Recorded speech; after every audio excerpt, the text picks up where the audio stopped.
Alright, hey everybody, it's me Kevin. Welcome to my new YouTube channel. I honestly have almost no idea what you can expect, but it's me, so it should be fun and exciting and fun. VidCon just ended a few days ago, and I've decided that that's going to be the subject of my first upload, because there's so much to say about it, being that it was my first time there, being that I was there with my daughter, who anybody who's watching this probably is watching this because I'm her dad. So I don't really need to go into too much detail other than to tell you that it was really amazing to see, out of 18,000 people at VidCon, how many knew who Taylor was, and meeting her was a big deal and a big part of the experience for them, and that was really amazing.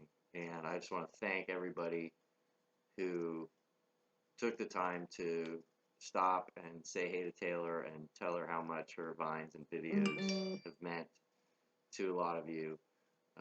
It was a really, really awesome experience for me as her dad. So, because I already knew how awesome she is, but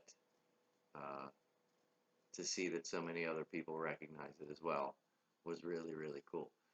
Now the thing is, before I wax poetic too much on the awesomeness of VidCon, and it was awesome, the main thrust of this video is going to be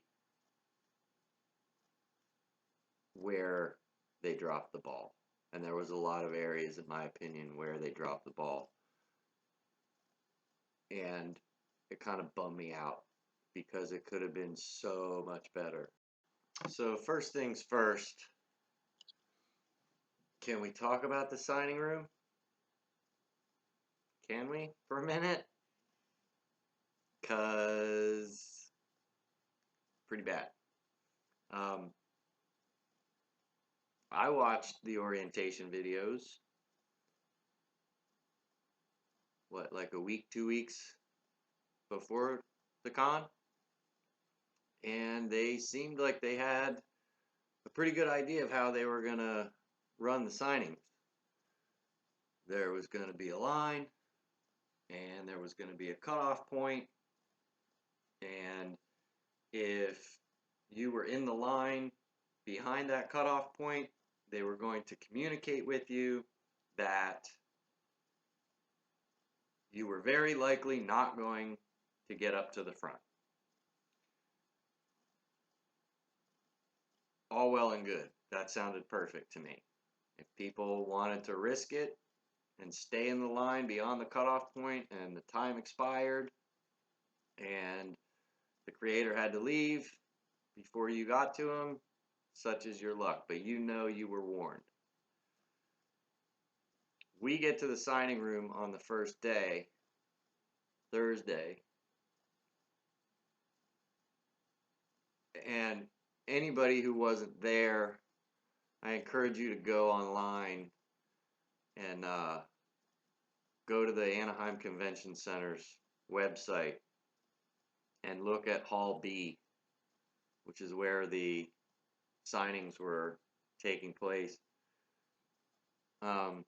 I checked the dimensions on that room. It's 150,000 square feet. To put that in perspective, is nearly 3 football fields. Not 3 football stadiums, just the grass part of the field. Okay? Almost 3 of them. It's a huge room. We walk in about 3/4 of the way back from the front. Well, we'll call the front where the signing tables were. Okay? About 3/4 of the way back There's just this mass of people, just this sea of humanity, just clustered together.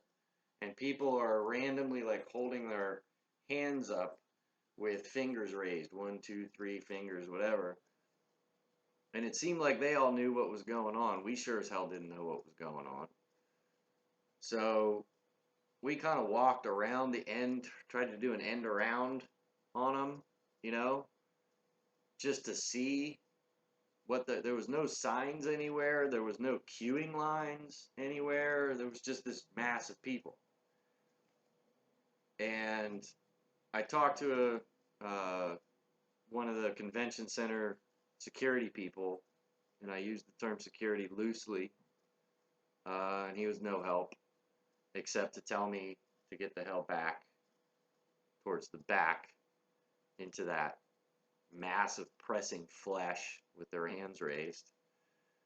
I finally asked a couple people what's going on, and apparently you were supposed to hold your hand up with the number of fingers of people you were with who wanted to get a signing done. I guess that's what it meant. I really don't know. Maybe it meant which line you wanted to get into.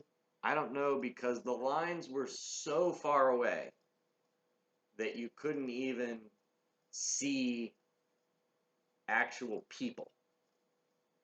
You know what I mean? It was so far away, all you could tell was that there was something going on at that far wall. But then, in front of this mass of people that we were in, there were, and I'm not using this term loosely, holding pens. Like 3 of them. It was like if you've ever been to a cattle ranch or seen one on TV, you know, they pull from the herd and they shove them into these holding pens before they move them on to the next thing. And that's what they were doing. They had these holding pens that were, again, just people crushed together. And then there was like, I don't know, 30 yards, maybe 50 yards of blank concrete. And then whatever was going on at the far end of the room, which was like the Valhalla that nobody was ever going to see, right?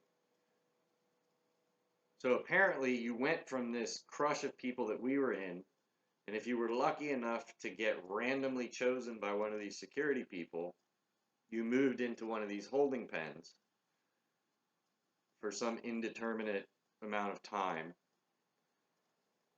And then you were chosen to cross that vast expanse of concrete, and then what? Join whatever line you wanted to?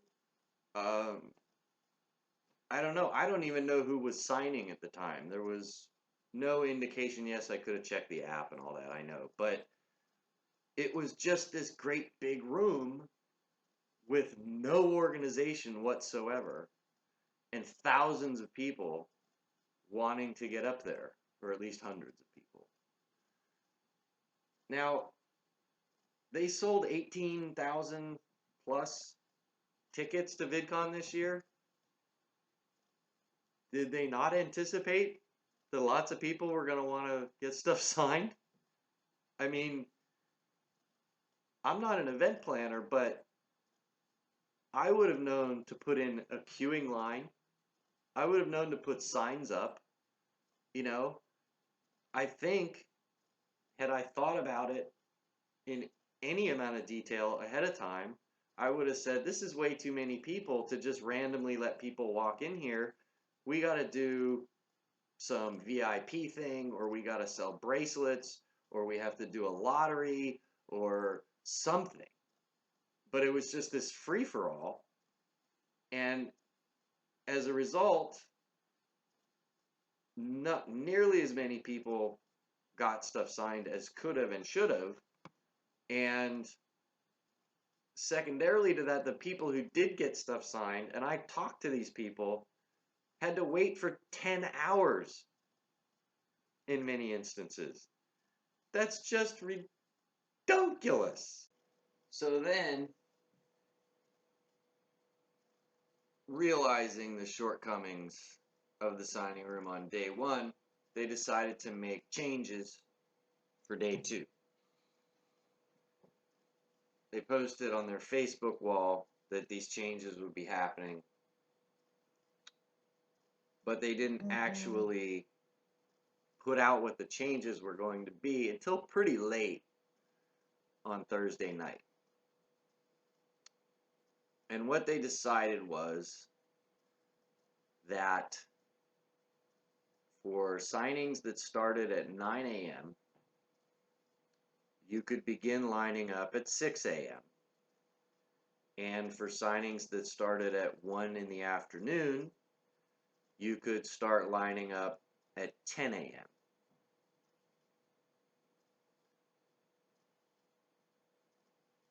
What happened was people got this email, woke up at 5:30, went down, a little early to start lining up at 6 in the morning, only to find out that people had been in line since 3 or 4 o'clock in the morning, and there was already too many people in the line, and the line was closed before the hall even opened for the day. Likewise, for the 1 o'clock signings, which you weren't supposed to be able to start lining up for until 10, those lines were actually full by 9. To me, this is punishing people for following the rules. If the lines don't start until 6 a.m., they don't start until 6 a.m. This isn't Black Friday at Target. This isn't camping out at GameStop for a game release. This isn't camping out for concert tickets. This is, we're doing a signing at 9 a.m. You can start lining up at 6. I will be perfectly honest with you. The people who lined up at 3 and 4 o'clock in the morning should have been turned away, sent packing at 6. And then the people who showed up when the rules stated that they should be there should have been first in line. Because this is exactly what happened time after time after time after time at VidCon this weekend. Is the people who broke the rules and thought the rules didn't apply to them, they got everything that they wanted. And the people who were just trying to keep the peace and follow the rules got screwed. I saw it over and over again. And that's just not right. Can we talk about the real bane of my existence at VidCon for a minute?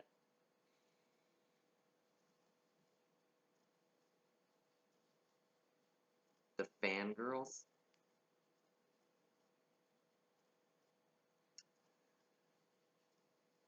Yeah, that was bad. And it all boils down to the fact that they made the minor age 13.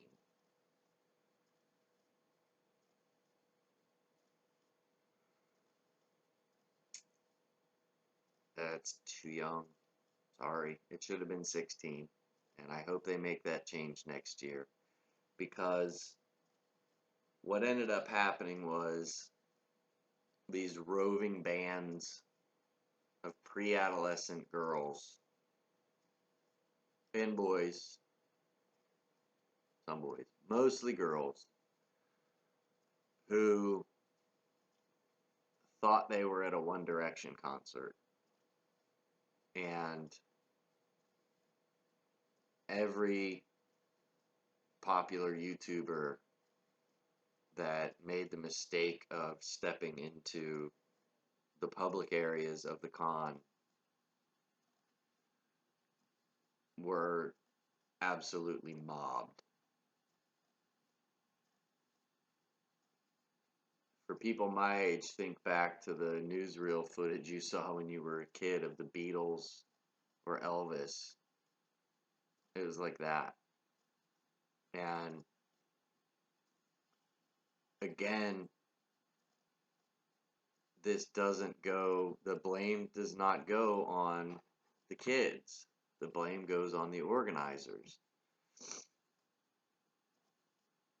To allow hundreds and hundreds, if not thousands, of unsupervised kids loose in that environment, of course that was going to happen. And these fangirls, they have this communication system that I compare to like prairie dogs. Prairie dogs have this thing where they have these different calls that they make.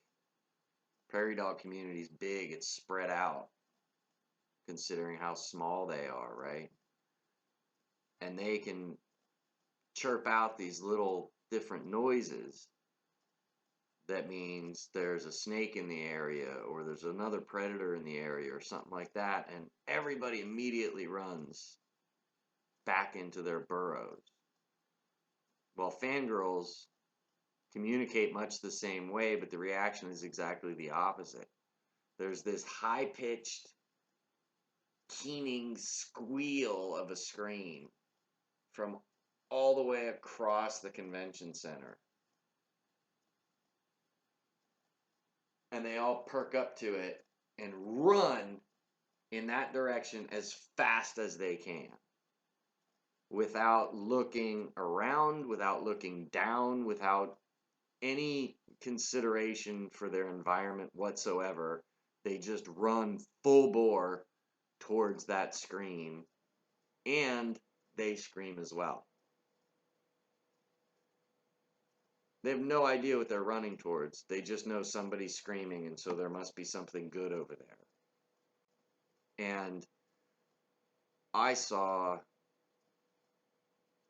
many nearly catastrophic accidents happen, and a few really painful looking incidents happen. And this is all based on the fact that the organizers decided to hire these bodyguards who were trying really, really hard to look like Secret Service agents. They had black suits, they had sunglasses, they had earpieces, and they couldn't decide whether they were the Men in Black or Secret Service agents. But all that does is call more attention to the fact that somebody important is being walked through the public areas of the convention. A very simple fix to this would be to pick up the talent at the service entrance of the hotel in an unmarked van, drive them around to the service entrance of the convention center. Service entrance, by definition, means the public is not admitted there, so nobody could mob them in either of those locations. It would just be another delivery van making a delivery to the service entrance. The talent gets out, goes inside, and then once they're in, yeah, there's a brief period maybe where they have to go through the public areas to get to the panel that they're on, or to their signing table, or to their Q&A, or whatever. But to parade them through from the convention center to the hotel is just asking for trouble. And maybe they could be forgiven for not realizing that this reaction would happen on day one. But on day 2 and 3, the idea I just posited of the van and the service entrances, rock bands and politicians have been using exactly that method for decades. And there's a reason that they do. It's to stop exactly that type of response. These are also the same people, these fangirls, these pre-adolescent fangirls, who were staking things out, jumping lines, just, I mean, just poor behavior across the board.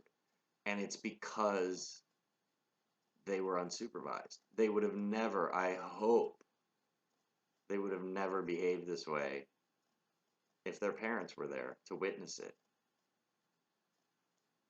But from what I can tell, the parents were too busy sitting by the pool at their hotel and being glad that they had a day to themselves, which is understandable to a certain extent, but you don't just unleash your kids in big packs on the rest of humanity, you know?